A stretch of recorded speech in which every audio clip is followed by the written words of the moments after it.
Hello, my name is Tamara Vajagic, and this paper is a briefer introduction of a longer forthcoming book chapter in which I explored Issey Miyake's dress, The Colombe, and ways in which it may underscore balletic structures in William Forsythe's choreographic work, The Loss of Small Detail from 1991.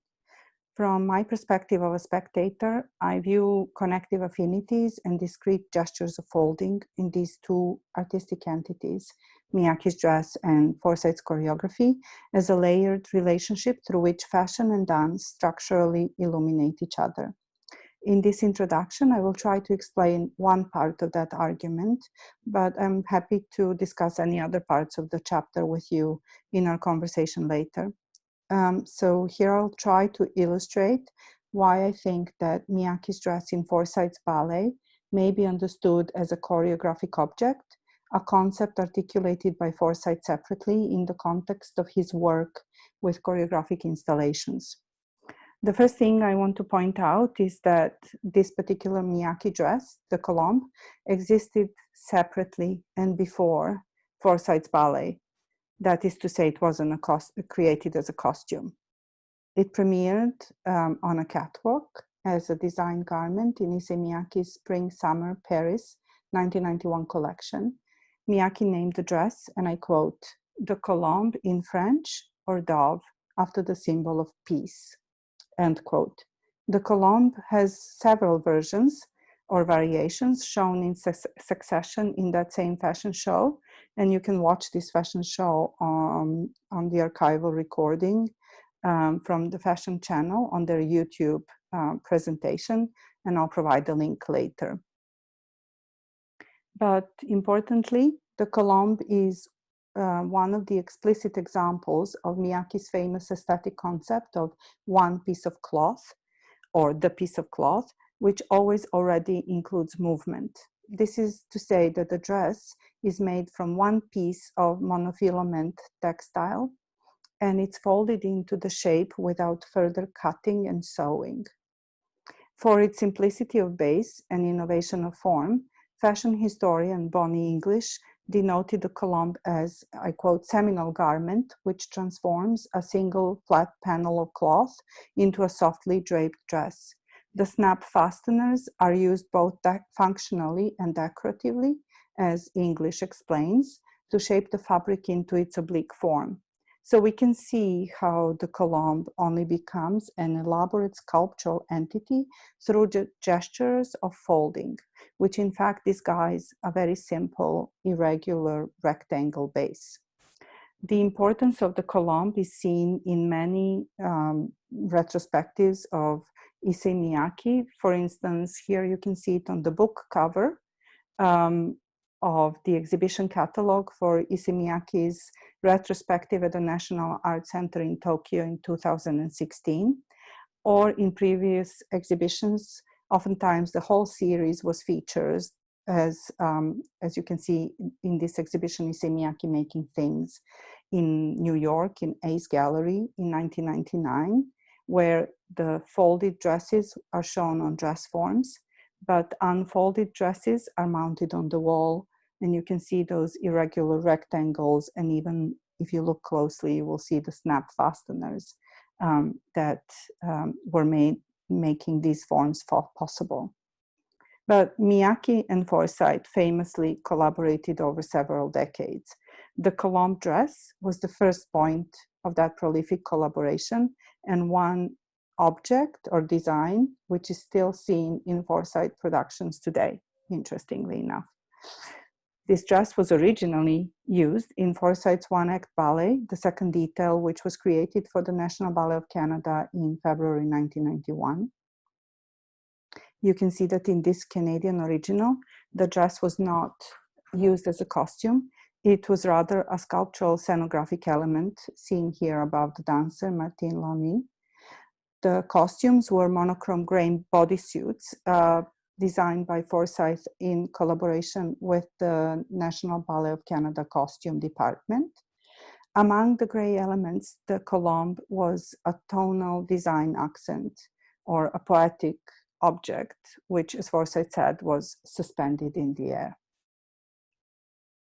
The dress became a costume later in that same year when Forsythe brought the second detail into his resident ballet Frankfurt. There is a longer history that would require more time to explain the genesis of this work. But here I just note that the Frankfurt production was longer. It was a two-part work with the second detail as the first act. The second act was actually new with all Miyake costumes, bespoke, designed for that ballet. And you may recognize that these are different designs, very well known as pleats, or today's brand by Issey Miyake, Pleats Please. So there would be a lot to say about the second act and the whole collaboration. But in this paper, I turned just to the Colombe. This ballet was titled The Loss of Small Detail. And as I say, the Colombe was retained in the first act, but now seen finally as a costume in the finale. It reemerged in this culmination, vibrant solo performed by Ballet Frankfurt dancer Kate Strong.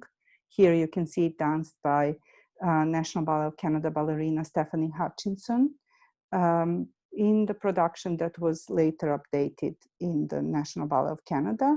And that production is still performed today as a self-standing ballet in Canada, but also in many international companies. The two-part version was only ever performed by Ballet Frankfurt.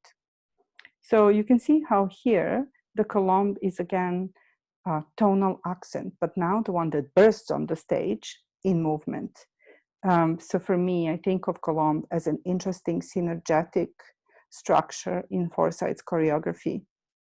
This is particularly observed if you look at the dress in movement, and some of the archival footage of Ballet Frankfurt performances are seen in excerpts in Mike Figgis's 1996 documentary, Just Dancing Around, William Forsythe. It is possible to stream it as a full film on Mike Figgis's Vimeo channel, but I'll try to show you one excerpt with Ballet Frankfurt ballerina Yone San Martin, who is featured in the role in this dress. So I'll just show a brief.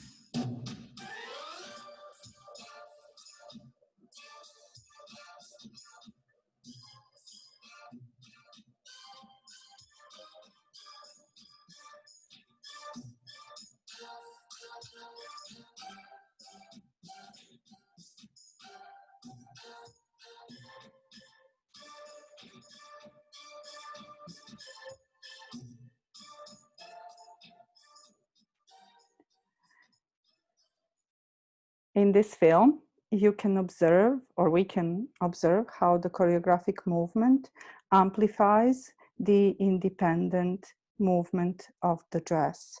And simultaneously, the dress's autonomous motion also frames the movement of the dancer. So both illuminate each other. And in this sense, the Colombe, it functions in a new way. We can see how the woman in the Colombe is somehow performing a discrete style of movement. It doesn't look quite as balletic anymore. And in her quick transitions, changes of direction and spatial orientation, the dress vividly partakes in that action. The top of the dress seems fixed around the dancer's chest, but the design exposes one shoulder, enabling wide arm swings and extensions. Around the other shoulder, a looser flap of fabric folds around the dancer's face, sometimes lightly touches it as the dancer bounces up and down in these squats and runs or shakes and twitches.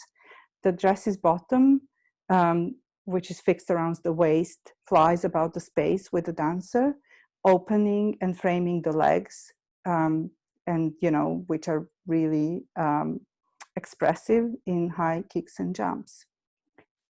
In our conversation, Yone San Martin, the dancer who we saw in the solo, spoke about her experience of dancing in the Colombe. She said that the texture of the dress took a little adjusting to, but as soon as she was used to the fabric, San Martin said, and I quote, "The dress somehow comes along on its own. It folds. As a dancer, you don't have to worry about it at all. It's like a companion in dance." And that's really interesting. Although it seems very dressy, the Colombe is actually not a high maintenance dance partner. It seems that it is a companion.